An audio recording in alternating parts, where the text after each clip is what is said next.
Who are the underrated tight ends when looking at the initial half-point PPR rankings for the 2022 fantasy football season?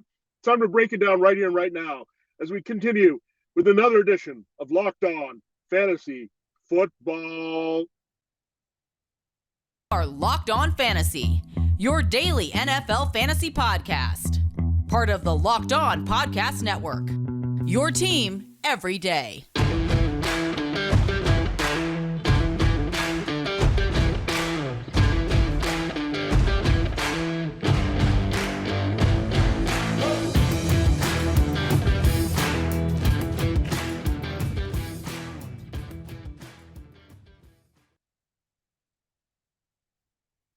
Greetings, everyone, and welcome to another edition of the Locked On Fantasy Football Podcast. As usual, I'm your host, Vinnie Iyer, and I'm not doing this. I'm writing about NFL and fantasy football for SportingNews.com.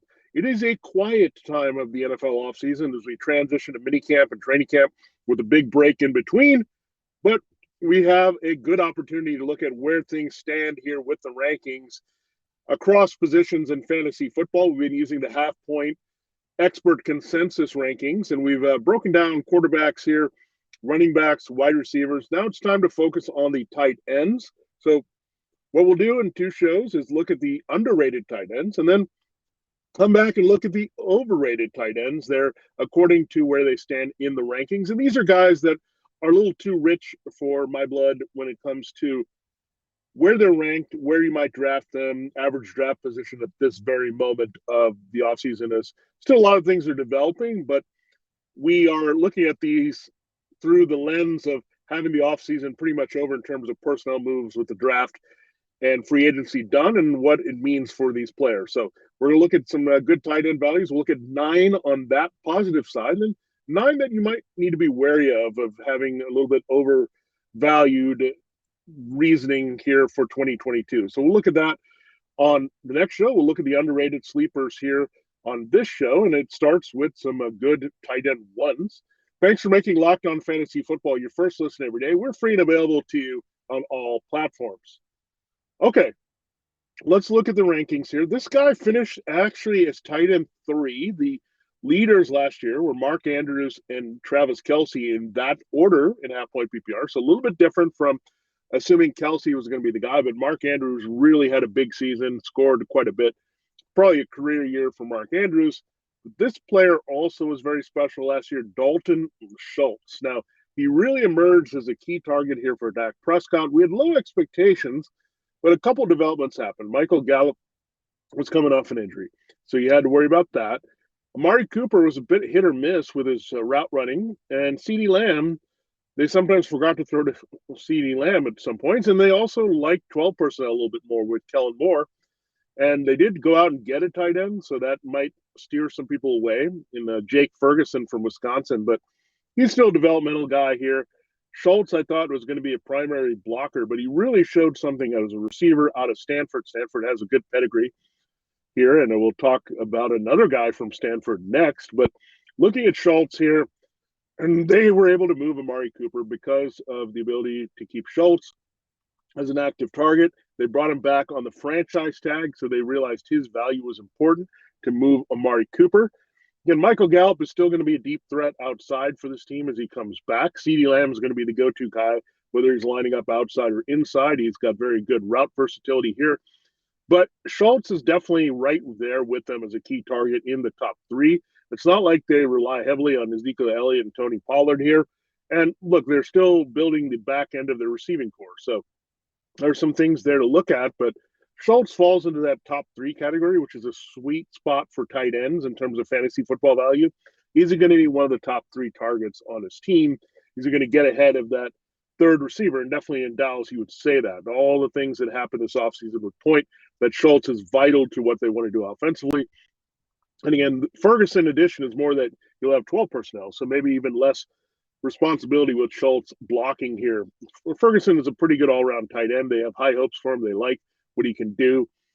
Schultz, contingency plan, I would say, if things don't work out with the contract. But Ferguson is going to be more of a supporting player. That's really going to help Schultz's value as well. So I think he's ranked pretty low at number 8 in half-point PPR. He finished 3rd. So I don't see a 5-spot drop-off from him from what he did last year. I think touchdowns are a little bit up and down with tight ends in general, so you can't really weigh things with that because they are very fickle here because it just comes down to the opportunities and when they get open in those key scoring moments over others. But you figure Schultz is going to be busy in the red zone. I mean, CeeDee Lamb is not a big touchdown scorer. Gallup a little bit more big play dependent. And playing off the running game, Schultz should be effective. So I think the Cowboys have their new Jason Witten. Witten was not a big touchdown scorer for much of his career, but he did have his moments. So still was very productive as a tight end one in fantasy. So Schultz is kind of in that really nice spot here in Dallas. All right, the next guy that's a sleeper based on where he's ranked is Zach Ertz. He's down at number 9. Last year, this might surprise you, but Zach Ertz, between his time in Philadelphia and Arizona, and really a lot of his production came with the Cardinals that really spiked up because he was sharing time with Dallas Goedert. Remember, the Cardinals got him because Max Williams went on the shelf. Williams was off to a pretty good start there in their offense. So Zach Ertz gets re-signed. You still have Max Williams in the mix, but we know the other factors here. DeAndre Hopkins is suspended early. Marquise Hollywood Brown is trying to rekindle his relationship and rapport with Kyler Murray as a downfield target. A.J. Green was very hit or miss, had a few good games last year, but getting a little bit older, slowing down. So you figure Zach Ertz is still going to be a big part of what they do here with Cliff Kingsbury. And there was a reason they brought back again Ertz and Williams, and then they went out and also got some depth there in Trey McBride. So really a lot there. That's why we were a little bit cool on DeAndre Hopkins and A.J. Green, not that interested. I think there's going to be a lot of big play opportunities for Marquise Brown, but setting that up is going to be more of the short to intermediate game, playing off the running game, throwing to the tight end still. I don't think that's going to disappear as a factor from the Cardinals passing game. So I don't know if Ertz should drop all the way to 9. I think he's a little bit better valued there. He has a good argument to finish in the top half of tight ends. He didn't really slow down all that much. We thought he was pretty much done, but he just needed that change of scene away from Dallas Goedert so he could break free as the tight end again. And he's going to share times, but I could see Max Williams fading a little bit as more of his backup and helping McBride as they make that transition. While Ertz, I still think, has one more good year of value here for the Cardinals. Finally, the next guy we'll look at is Cole Comet in the tight end 1 range. He's actually ranked 13th, which is a bit aggressive already. But think about the Bears. I mean, you have Darnell Mooney. Then it drops off to Byron Pringle as your next best option in the passing game. Not a lot there. You have a young quarterback in Justin Fields learning a new offense again. Cole Komet, if you just looked at his numbers in terms of receptions and targets and yards, he was a pretty good tight end. But the biggest thing that led to Cole Komet not having fantasy football value is not scoring. He somehow managed to stay out of the end zone. And you had Jimmy Graham also being a factor there. Not a big scoring offense in general that the Bears were last year, but you look at the transition to a Packers-style offense. We know Robert Tonyan, a little bit of foreshadowing there, that Robert Tonyan had a key role scoring touchdowns. So the touchdowns are bound to come for Komet with that type of volume, especially because they need to rely upon him more without Allen Robinson, with Graham out of the picture here. So Cole Komet's going to get his opportunities here. Definitely in the 13, 12, however you look at it, he's a borderline tight end 1. Make him a pretty surefire tight end 1. There's some guys that I would not want to take earlier and take a shot at Komet there at his ADP and ranking right there at the borderline of tight end 1 and tight end 2.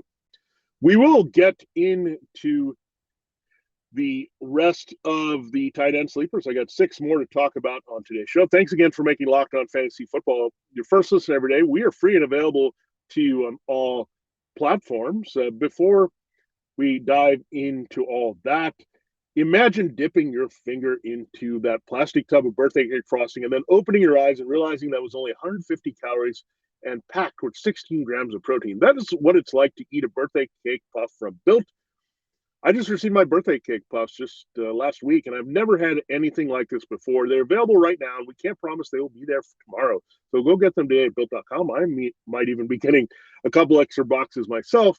If you haven't tried the puffs, I'll let you in on a little secret because that's what friends do. A chocolate-covered marshmallow protein bar. That's right. You heard me. Delicious flavored marshmallow covered in 100% real chocolate. Make every day your birthday. Mine was in March. Yours might be coming up here around the corner, but why wait when you can get Built's birthday cake puffs? I've taken the delicious experience of biting into a fresh slice of birthday cake enrobed in 100% white chocolate, and of course, they've added sprinkles. With 150 calories, 16 grams protein, and only 9 grams sugar, this limited time flavor is an amazing option if you're looking for a healthy way to get flavor and variety in your day. All Built Puffs are covered in 100% real chocolate. That means with Built, you can eat healthy and actually enjoy doing it. And they're made with collagen protein with your body able to absorb that more efficiently, and it provides a ton of health benefits. Go to built.com and get those birthday cake puffs. Now, I'm so excited. You got to get there and get your birthday cake puffs before they're all gone. Go to built.com, use the promo code LOCK15 and get 15% off your order. Use the promo code LOCK15 for 15% off at built.com. All right, time to dive into 3 more tight end sleepers in this segment as we break away from the tight end 1 ranked guys in the top 12 in that area. If you extend to deeper leagues, this guy falls in that category, is Hunter Henry. Now, Hunter Henry, people will look at the touchdowns, and look, touchdowns, again, up and down. He was a big-time scorer last year with Mac Jones, but I think he could have done a little bit more in terms of yardage and catches, so that can bump up a little bit, even if there's a little bit of touchdown regression. But Hunter Henry is built to be a good scorer in the red zone. I mean, he plays off the run well. He's an excellent blocker when needed. And again, they're going to throw the ball and use play action quite a bit as what they do because the Patriots are so good at running the ball in deep. So that's always going to be an option. It's been an option for a while, even without Josh McDaniels now as their offensive coordinator. You go back to like Christian Fourier days and the fake plays to Mike Vrabel and Scott Chandler. Remember him in one year? This is a staple of their offense, is that they're going to throw to the tight ends in the red zone, playing off the run. So Hunter Henry and Mac Jones have great chemistry. I don't think their wide receiver core is all that more spectacular here with Devontae Parker in the mix with Jacoby Myers and Nelson Aguilar and N'Keal Harry. I don't think it's really that special. You also have Kendrick Bourne, who is a bit hit or miss with his scoring. So you look at Hunter Henry, he's going to have a key role, continue to do so. And maybe this offense is actually more tailored to his tight end skills here as well in 2022. Now, this is an interesting fact here that a lot of people might not have noticed, but Noah Fant actually finished as a tight end 12 in half-point PPR. So he was the last guy on the board. So who's his replacement in Denver? It's Albert Okwuegbunam. He's rated now 15th in the rankings. So pretty aggressive, you'd say. But, again, you had a borderline at tight end 1 last year coming out of this offense. Now it's a little bit different. We know it's not the same offense now. They're also incorporating the Packers principles here, but what does that mean? Good scoring opportunities, much like Comet in Chicago. Okwuegbunam should have a good opportunity here to put some scores up there, and he was rather good when Noah Fant was not available. Now, the biggest question is, how is he going to fit this offense with Russell Wilson? And people have been looking too much at Courtland Sutton and Jerry Jeudy. I mean, I don't think they're reliable right now. Tim Patrick might be their best receiver. Also, availability issues with both Jeudy and Sutton here. So Okwuegbunam is in a really good spot here to be a red zone force. Again, they have a good running game with Javonte Williams and now Melvin Gordon still in the mix. So playing off that, Okwuegbunam could really have nice returns in the scoring department and also be a key target for Russell Wilson. Now, the problem has been with Wilson in Seattle. They haven't had a lot of notable tight ends there. I mean, you go back to people like Daniel Carlson and those type of players. There hasn't been a consistent source, but when he's had one in the Jimmy Graham vein, there've been some numbers there. So we've also seen to some degree with Will Dissly and other options that have rolled through, including Greg Olson. So Albert Okwuegbunam is his latest option there. And again, the wide receiver disappointment there, I think, with Denver also makes me lean that Okwuegbunam is going to have a bigger role than anticipated. Again, different style of offense here where they're going to take advantage of the tight ends there. So we talked about Comet and Okwuegbunam being in Packers-like offenses. Well, let's go to the actual Packers offense. And Robert Tonyan, he's ranked 17th here in half-point PPR at tight end. It is a little bit surprising. I mean, you have Devontae Adams gone. There's a lot of vacated targets. We know they did get Christian Watson in the draft. They also added Sammy Watkins, but that's not going to be enough to make up for what they've lost in Devontae Adams and Marcus Valdes-Scantling. You also have Randall Cobb and Alan Lazard there, but Tonyan is going to be a key red zone target. He's coming off a major injury from last year, but they did bring him back. And there's also the trust factor established with Aaron Rodgers, where Watkins and Watson are trying to develop that to get trust of playing off Lazard and Cobb here. So Robert Tonyan also What was he known for a couple years ago that got him on the fantasy football radar? The touchdowns, the double-digit scores. Adams was a double-digit scoring machine. They're going to need someone to replace that scoring here for Rodgers. That isn't just the running game with Aaron Jones. I think Aaron Jones, A.J. Dillon, the running game is going to have a big year. But again, playing off that running game, we've talked about the correlation between those positions, running back and tight end, and the production there from its particular team. And Robert Tonyan is a great position to do that here with the Packers and Aaron Rodgers in 2022. He should be fully healthy and good to go. That's also some confidence we can have in him in fantasy football, rebounding to his previous best value just a couple years ago. All right, we will get more into our sleeper tight ends. We'll go a little bit deeper. We'll get into the 20s there in half-point PPR to find some good values there in our final segment. This episode is brought to you by Rock Auto. With the ever-increasing numbers of makes and models, it's now possible for your local chain auto parts store to stock all the parts you need. Why are often pointless or seemingly intimidating questioning? And wait while the person behind the counter orders the parts on their computer, choosing the only brand their warehouse happens to carry. You have computers with access to rockauto.com at home and in your pocket.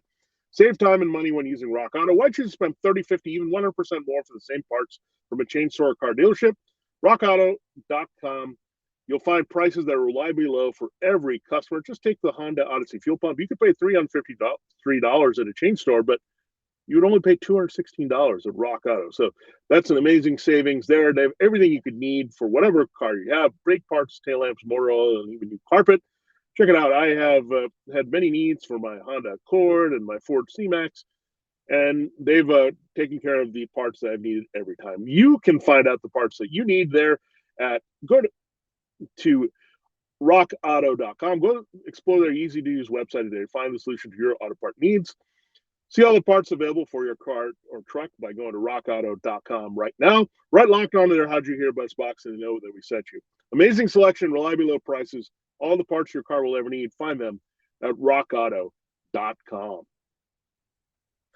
All right, it is time to close the show looking at 3 more sleepers based on the rankings. So let's get into it. David Njoku is ranked 20th here in half-point PPR. Why do I like David Njoku? Well, start with the quarterback, Deshaun Watson. Now, if Watson has to miss time, it's not going to be Baker Mayfield, but Jacoby Brissett will be there.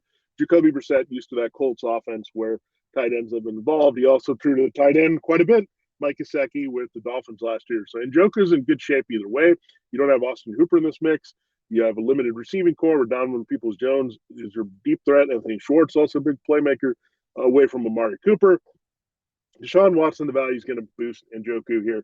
He's a first-round pick. He's had that pedigree for a while. They used a franchise tag on him, so they realized his importance. Remember, he wanted out of Cleveland just a couple years ago after the Hooper move, but now he's established more as that number one for the first time, really, where they can trust him in that role downfield. He was misused in the previous offense with Freddie Kitchens and all that, so this is his time here. The tight end should be pretty valuable in Kevin Stefanski's offense here to produce. So I do like David Njoku playing off Watson with a quarterback upgrade. He has a lot of upside there. The next player in the old Kevin Stefanski offense, now taken over by Kevin O'Connell of the Rams, moving over to the Vikings, is Irv Smith Jr. Tyler Conklin moved on in free agency. He had a nice year filling in for Irv Smith, at times had fantasy football value, but he signed a free agent contract with the Jets. Irv Smith coming back strong from his injury here.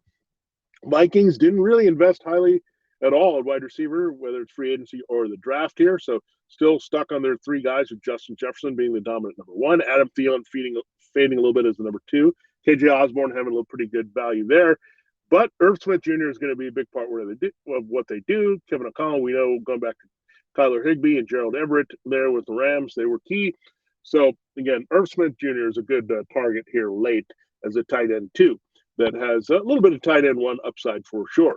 The last guy is Gerald Everett. Speaking of Everett and the Rams, he had one disappointing year in Seattle, didn't quite work out in the Shane Waldron offense. He was formerly with the Rams as well.